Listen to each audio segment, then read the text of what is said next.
As per a study conducted by the World Health Organization, half of world's 20 most polluted cities are in India. Rapid industrialization and population growth have adversely affected urban climates, particularly air quality, and caused imbalances in the regional climate at large. In recent months, the air quality indices of the particulate matter 2.5 and particulate matter 10, ultra-fine particulates 30 times finer than a human hair, have caused significant respiratory-related illnesses. The adverse impact of these pollutants depends on the level of these pollutants in the environment as well as the duration of exposures. So you can divide them into acute effects and chronic effects. The acute effects may be in the form of irritation in the eyes, in the nose, itching in the throat, cough. It can actually cause acute breathlessness. It can induce asthma-like attacks in children and in adults. And its long-term effect are mainly on the lungs, on the heart, and on the brain. And these may result into chronic respiratory disorders like chronic bronchitis. It can lead to lung fibrosis and in some cases also to lung cancer. As a result of this air pollution levels in cities, particularly the capital New Delhi, has grown to alarming levels. Indiarist report looks at the air pollution risks which is affecting India's business continuity and how the corporate sector would need to move forward. Hello and welcome to another episode of India Risk Report. In this episode, we are looking at the impact of air pollution in particular on the Indian economy, our industrial health, and the health of our citizens, especially so because when you compare India with other advanced countries like the United States and the European Union, or even China, which has seen a decline of about 15% in their pollution levels over the last several years, figures that have been recorded in India are only showing a rise. In fact, between 2010 and 2015, India showed a rise of about 13% higher pollution levels, and this figure, though no specific figures are currently available, but soon when calculated, would obviously impact negatively on the state of our economy. Equally important is the fact that India has reported loss in labor output, which is perhaps the highest in the world even now.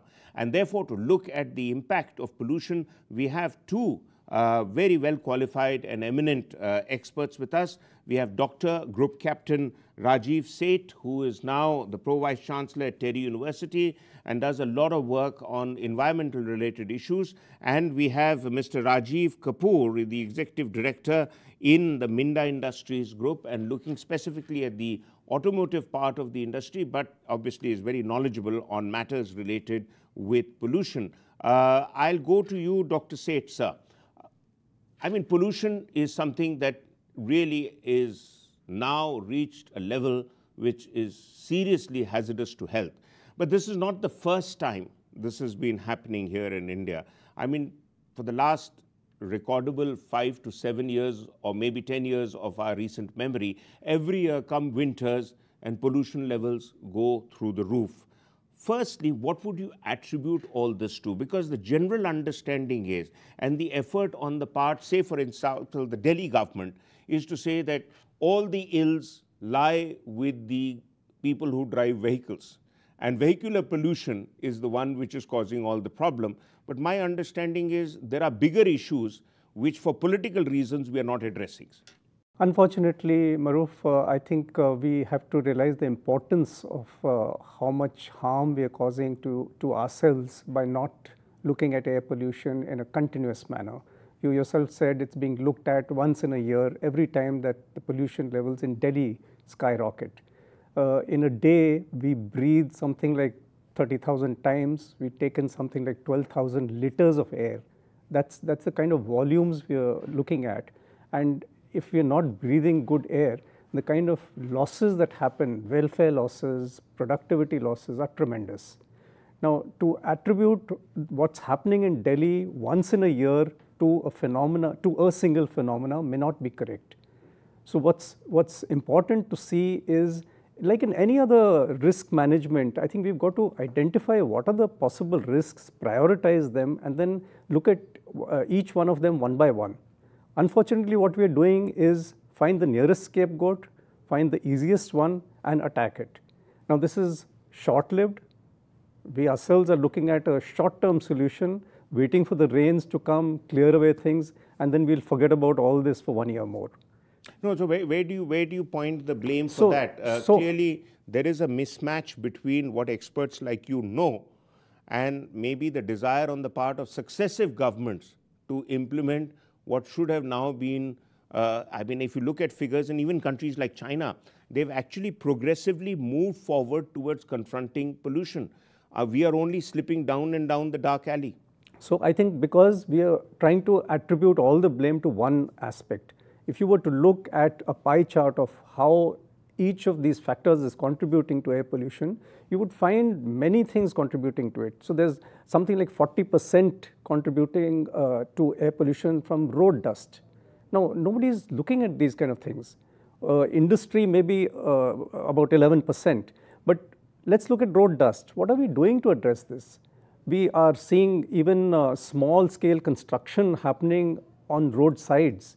The dust from the, I mean, for example, when the metro construction is taking place, we have these small units coming up where concrete work is going on, and all the dust is spilling over to the road.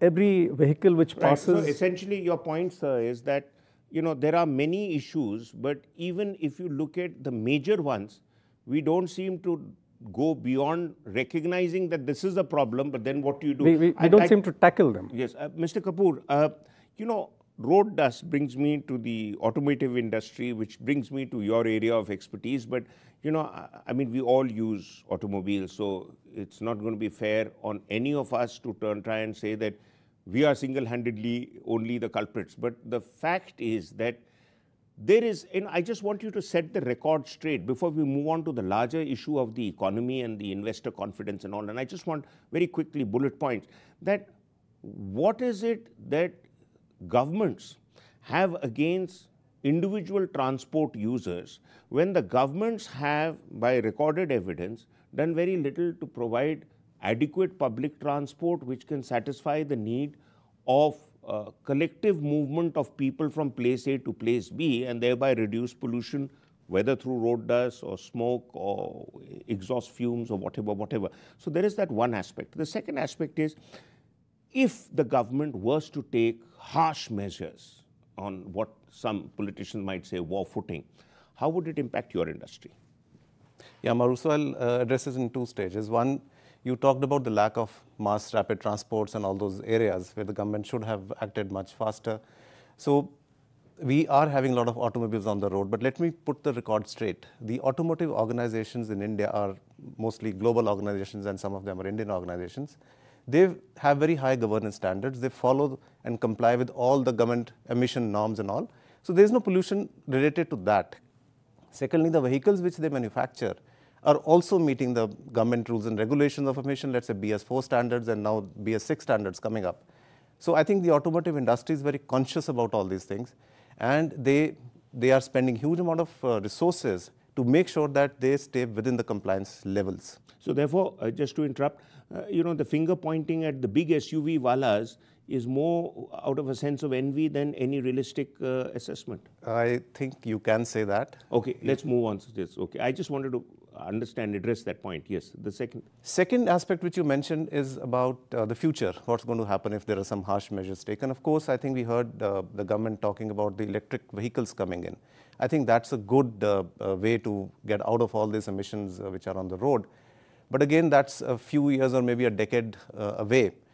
Till that time, I think we'll have to be very clear about what we do with the current level of emissions and how do we handle the vastness of the issue over there. Okay, Dr. Seth, sir, I go back to a point that he has just raised about electric vehicles coming in. I feel that is a kind of an evasive strategy that, okay, when that technology comes in, then all our problems will be behind us. But as you rightly brought out just before Mr. Kapoor was speaking, that there are some core issues that you need to sort out, electric vehicles or no electric vehicles. So could you elaborate on that, sir? Yeah, okay. But first I'm going to take on this issue of SUVs, which you said. And it's not fair to say that, each one of us thinks my contribution is just this much, so it won't matter. It's a collective, huge numbers which makes a difference. So to say SUVs are small numbers and leave them alone may not be correct. No, one is not saying leave them alone, but I'm saying the kind of media attention that goes on to issues related with SUVs when the bigger ills lie outside the metropolitan cities, say for instance farmers burning crops, are issues that people do not address, and even you don't have political leadership coming out and saying upfront that, okay, if it is so hazardous to us, then vote bank or no vote bank will address it. I agree. Your question on what we should be doing, I think there's a lot to be learned from developed countries who have tackled issues like this. We have the opportunity to leapfrog by learning from them. So there's a lot of ways they have implemented issues. Like for example, we are leapfrogging from, let's say, Euro 4 to Euro 6. We've learned from them.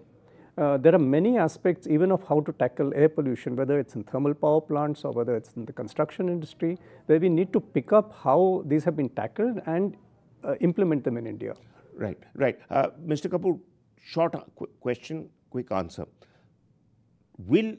If we carry on this way, will it adversely impact on foreign investor confidence in India and obviously thereafter our economy and our GDP? And if so, we'll discuss in greater detail later, but how severe is that impact? I think, again, two sections to this. One is the current impact which we are anyways having on our GDP growth. The numbers are staggering. 8.5% is the 2013 figure. That's the enormity of this entire thing. So we are growing at a roughly 7% year on year, and it's getting dragged back by 8.5%. So we know what we are doing. On the FDI part, of course, if we are not able to tackle this scenario on a war footing, it is going to get impacted. Nobody wants to invest in uncertain circumstances. We don't know, because you have orders shutting down industries, right, left and center. They are knee-jerk reactions, but then foreign investors are very much wary of these things. So right. They would be worried about all these things. Right, very, very important inputs, and we will be back after a break to look at more in detail about the risk to our economy and the risk to the industry, and of course, the risk to every citizen, but that after a break.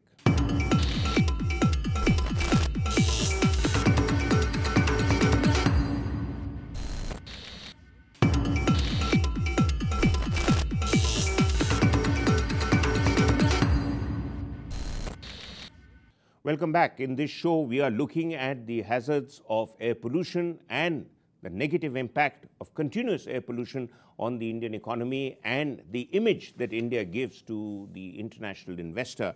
Dr. Seth, sir, I want to understand from you that, you know, there's always this talk about public-private partnership. There is this talk about how the corporate sector can assist the government and don't expect the government to do everything.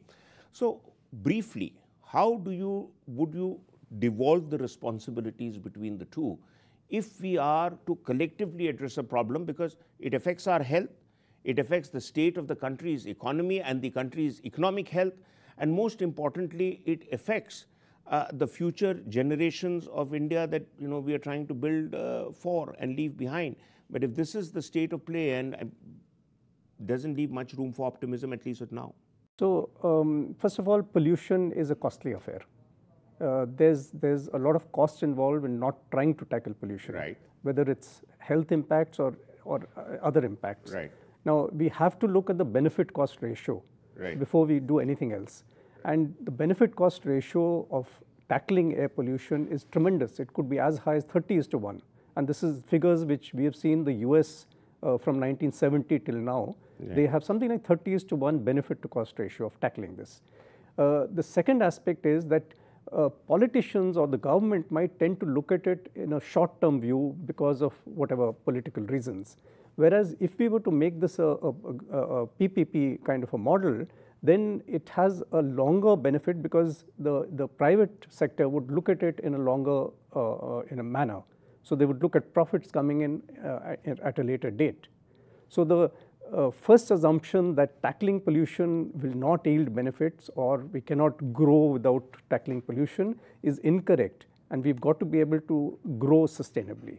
Right, right. And also, you know, some figures that are with me is that we are spending, say for instance, a huge amount of money in subsidizing oil and gas.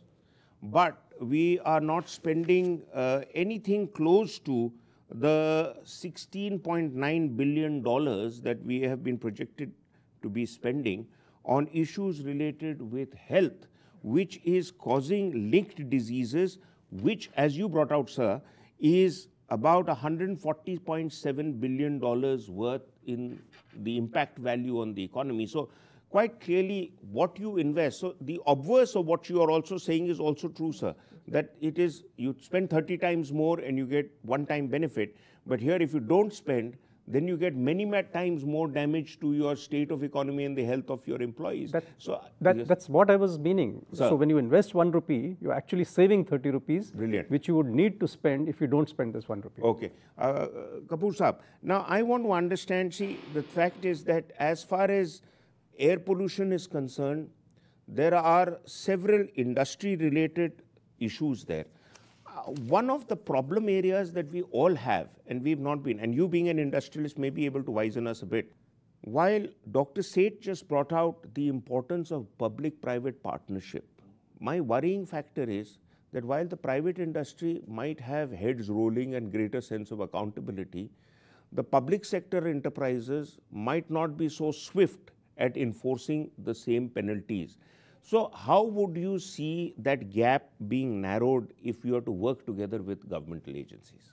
Interesting question, Maruf, and I think that's the need of the hour, because the government wants PPP in various areas, but I think we have not explored coming to the pollution control as a public-private partnership. So I think this is something which we should explore, and industry has a lot of expertise, and because we have reached out to our global counterparts, we can bring in technology, we can bring in the thought process to control all these things. And industry can play a big role over there. Now, the government role is, if you look at the policy framework, policy is excellent. If you look at the policies we have, they're very good policies. We lack the implementation part. That's where we go weak. And that, if with a private partnership, we can strengthen, I can assure you that things will be much better. Second, I would like to add here that if you can incentivize the reduction in pollution, that would be a better option than to penalize a polluter. So incentivize, because people want to comply. People by nature want to comply. So incentivization should be looked at along with the PPP model with the private sector. Dr. Seth, sir, I'm going to industry. Now, traditionally, at least historically, we've seen that industrialization brought with it very high degree of pollution. Maybe perhaps that time the awareness on issues was not of the level that is we are energized to do now. And also the whole phenomena of global warming and all that stuff was not debated, say 100 years, 150 years ago. I know of people who found China unbearable in some of the industrializing cities of China even 20 years ago because of the high levels of pollution. So suddenly there is this awareness in India now.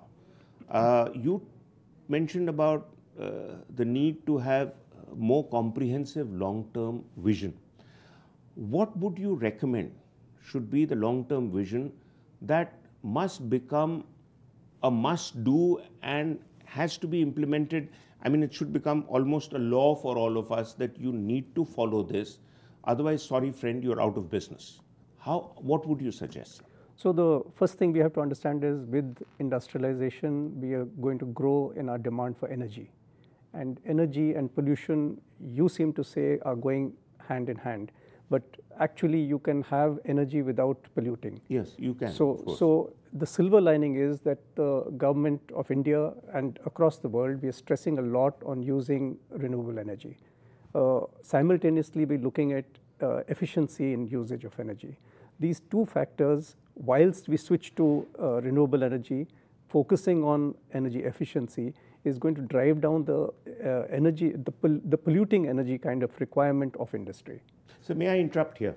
I mean, if I was to do a broad breakdown of our energy requirements, I'm pretty familiar with that.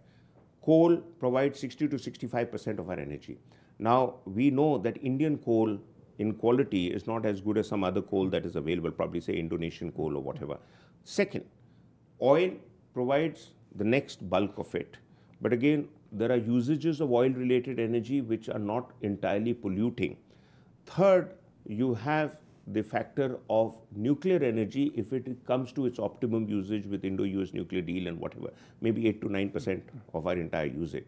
You have hydro energy which comes in. So the fact is that in countries like China, for example, and that's the model that many Indians always compare India with. I don't compare India necessarily with China, because China has been able to enforce whatever diktats the way they wanted to, because they have a system where there is no debate beyond the point.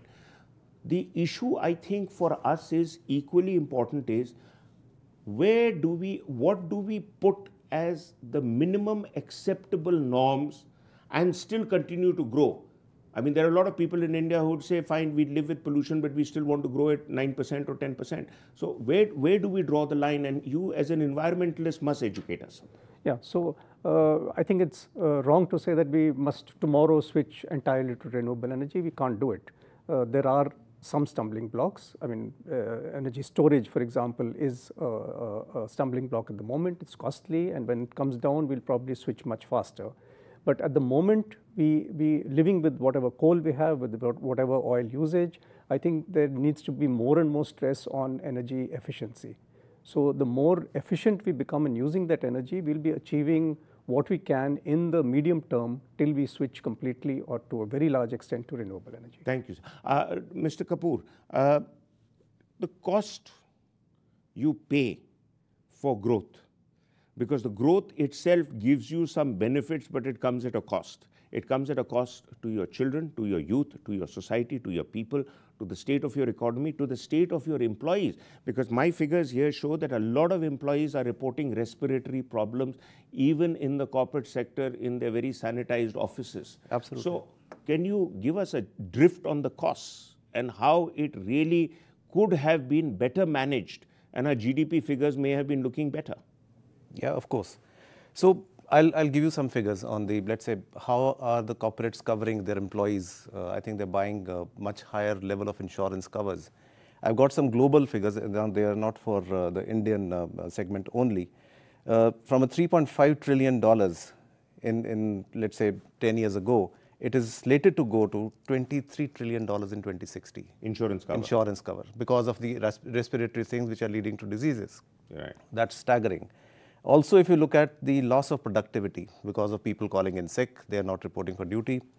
Globally, 1.2 billion days are lost as of now, and this is slated to grow to 3.7 billion in the year 2060. So it's an enormous thing we are looking at. So it is, of course, the growth is coming at a very high cost. So if we don't take steps at a war footing, these figures may even multiply further. Right. Dr. Seth, any last thoughts to beef up his statistics? A generic thought that whenever we look at risk or risk management, whether it's in industry or anywhere else, there are these standard steps where we identify the risks, we prioritize them and move ahead and ultimately have a crisis management plan. We at the moment for air pollution at least seem to have jumped all these steps, and we only look at crisis management when it comes on our heads. Yes. I think we need to go through all these steps. We need to properly identify the measures to be taken and prioritize them and take those measures. No, actually you're spot on, because the honorable courts have very clearly asked the government to draw up a comprehensive plan, and it's very important to actually understand the cost-benefit analysis of this big challenge before we come up with strong measures to be implemented, which actually affects only the common man or even the corporate man, but it doesn't affect everybody with the same scale unless we are all looking at it in terms of a national effort to take India to the next level, relatively pollution-free but still growing. Thank you very much for being with us on the show, and we'll be back next week with another episode. Until then, thank you for watching and goodbye.